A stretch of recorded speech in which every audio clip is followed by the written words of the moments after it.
20 जून Titan पनडुब्बी अपने mission पर जाने के लिए पूरी तरह से तैयार थे। उत्सुक थे 5 लोग 112 साल पुराना टाइटैनिक का मलबा देखने को, पर अभी भी एक शख्स का जाने के लिए मन नहीं था। लेकिन अपने पिता शहजादा दाऊद को फादर्स डे के अवसर पर सुलेमान उन्हें नाराज नहीं करना चाहता था।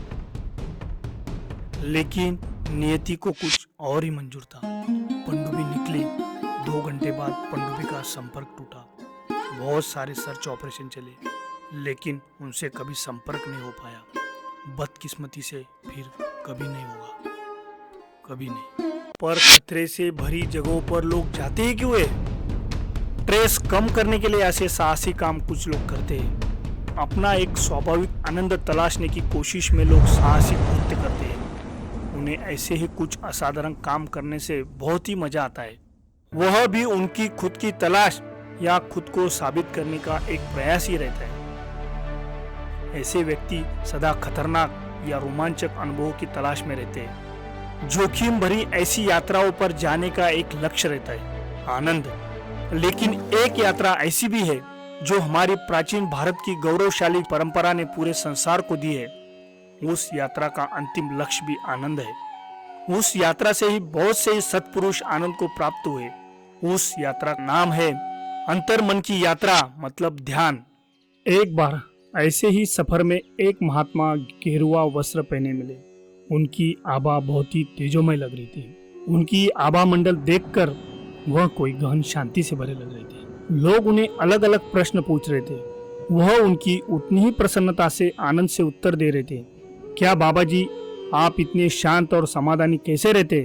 तो बाबा जी ने शांत स्वर में इसका सब श्रेय ध्यान को दिया। उन्होंने कहा, ध्यान की यात्रा में जो आनंद मिलता है बाहरी वस्तुओं से नहीं, बल्कि खुद की अपनी अस्तित्वता से मिलता है। उसका किसी बाहरी चीजों से कोई संबंध नहीं। ध्यान की खोज ही जीवन की खोज है। वह आगे बोलते जा रहे थे और सुनने वाले मंत्रमुग्ध होकर सुन रहे थे। निर्विचार अवस्था ध्यान का ही परिणाम है। मन सदा विचारों के पीछे भागता रहता है। मैं आपको ऐसी छोटी सी कुछ विधि आज बताऊंगा जो आपको निर्विचार अवस्था में जाने में सहयोगी होगा। अपनी सांसों पर ध्यान देना। सांस आप ले रहे हैं तो उसे देखकर अंदर कैसी जाती है और बाहर कैसे आती है। अपने सांसों के प्रति सजग हो जाइए। आप सांसों के प्रति सजग होते ही आपकी सांसों की गति सामान्य रूप से कम होने लगेगी। उस समय आप अपनी सांसों को रोकना है। जब तक आपकी शारीरिक क्षमता है तब तक आप अपने सांसों को रोक के रखिए।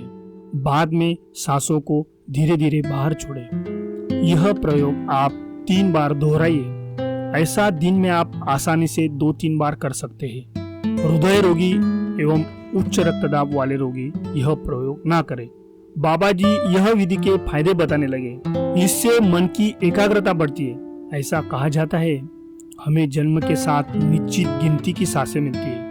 जितने सांसों का आप कम उपयोग करेंगे उतनी आपकी उम्र बढ़ सकती है। सांस आप रोक कर रखते ही निश्चित आपके सांसों की गति कम चलती है और आप एक गहन शांति का अनुभव करते हैं। आपके जीवन में ठहराव आ जाए।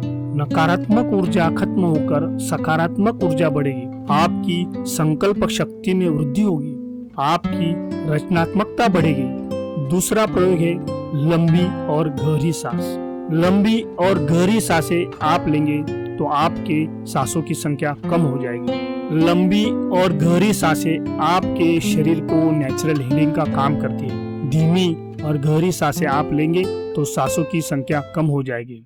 लंबी और गहरी सांस लेने से शरीर को डिटॉक्सिफाइड और शांत भाव में लौटने में मदद मिलेगी। कार्बन डाइऑक्साइड, प्राकृतिक कचरा सांसों से बाहर आता है। आपको पता ही होगा, हमारे शरीर की सबसे ज्यादा ऑक्सीजन की जरूरत हमारे मस्तिष्क को होती है। आपके मस्तिष्क की चीजों को याद रखने की क्षमता बढ़ेगी।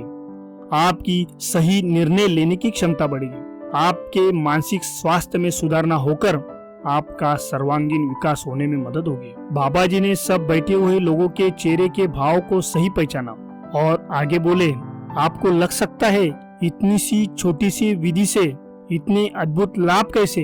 क्योंकि हमारे शरीर को प्राण ऊर्जा की बहुत ज्यादा जरूरत होती है। सांसों को ही प्राण ऊर्जा कहा जाता है। अपने जीवन की शुरुआत ही सांस से होती है और अंत भी श्वास से होता है। श्वासों का अंत ही प्राण का अंत है। सांसों की शुद्धि से प्राणों की शुद्धि होती है और वही प्राण ऊर्जा आपके शरीर को अगर अच्छे से मिलती है तो आपकी शारीरिक क्षमता बढ़ने में मदद होती है।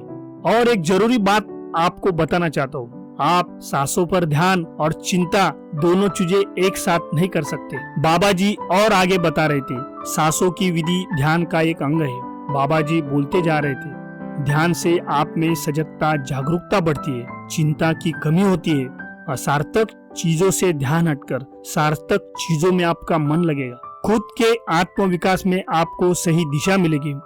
बाबा जी ने दिए एक एक सुझाव से सुनने वालों के चेहरे पर समाधान और शांति की झलक मिल रही थी और बाबा जी को मन ही मन हर बैठा शख्स धन्यवाद दे रहा था। आपको ध्यान विधि के एक एक मिनट के गाइडेड मेडिटेशन के वीडियो चाहिए तो कमेंट बॉक्स में यस लिखिए। ऐसी ही महत्वपूर्ण वीडियो के लिए हमारे चैनल को लाइक करें, सब्सक्राइब करें।